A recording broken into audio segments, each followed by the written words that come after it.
Bonjour, nous allons voir ici le montage de la Pravo. Alors cette mouche, c'est une adaptation de la peute, c'est une peute simplement à laquelle on va rajouter une petite queue en cul de canard. Donc on va monter cette mouche sur un hameçon Daichi 1180 numéro 16 et le fil de montage est toujours du 12-0. Donc pour faire la queue, on va prendre une plume de cul de canard assez grande, assez large et des grandes fibres de couleur un beige clair, ça suffit. On va écarter les fibres, les mettre perpendiculaires au rachis et on va prendre uniquement un côté. Donc on va arracher les petites fibres tout doucement en les enroulant les unes sur les autres.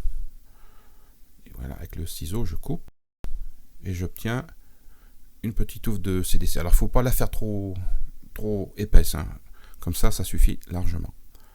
Donc je vais fixer cette touffe de cul de canard sur la hampe de l'hameçon et là je vais faire des enroulements aspire bien jointifs pour former tout simplement le corps. Le corps, ça sera simplement de l'enroulement de fil de montage. Donc ça, je fais ça sur la totalité du corps pour avoir un corps bien régulier. Donc je place mes fibres et je laisse un petit espace juste avant l'œillet d'un demi-centimètre. Alors on va prendre une plume de poitrail de canne, j'insiste bien, poitrail de canne, pas de flanc. Et là on va mettre les fibres en arrière afin de dégager, vous savez, une petite pointe. On va laisser quelques fibres à l'extrémité et on va couper. Donc on va se servir de ça pour attacher la plume. Donc je fixe la plume juste après le corps, voilà, bien serré. Donc ça sera l'emplacement où on va enrouler la plume. Donc je prends une pince à hacle et là j'enroule la plume comme une peute, pareil, exactement de la même façon. Donc je tire les fibres un petit peu en arrière. Donc il faut prendre son temps. Alors ce qu'il faut savoir sur ce genre de plume, les rachis quand même assez gros. Donc il faut bien le positionner pour que les fibres se mettent bien en arrière. Donc on prend son temps. Donc 2 tours, ça suffit, parce que sinon après ça sera trop fourni, et puis on arrivera aussi sur un rachis trop gros, donc ça sera plus difficile à tourner.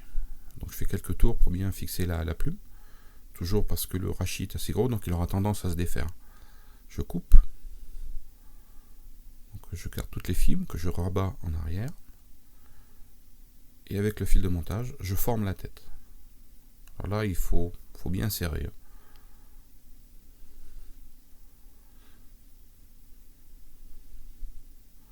Voilà, donc, pas faire une tête trop grosse mais bien enroulée, qu'elle soit propre. Voilà. Et donc je vais finir ma mouche. Moi je fais toujours 2 demi-clés. Deuxième, voilà, bien tirer sur le fil qui va le bloquer et on coupe. Voilà, on va finir la mouche avec une petite goutte de cyanolite sur la tête pour que ça bouge plus. Voilà. Et là on va tirer toutes les fibres vers l'arrière et on va couper. Comme ça les fibres de cul de canard et de poitrail de canne seront au même niveau. Voilà, votre mouche est terminée. Une petite variante de la peute. Donc on peut monter ça en différentes couleurs, avec du poitrail plus foncé, avec des corps de couleurs différentes, bien sûr. À bientôt.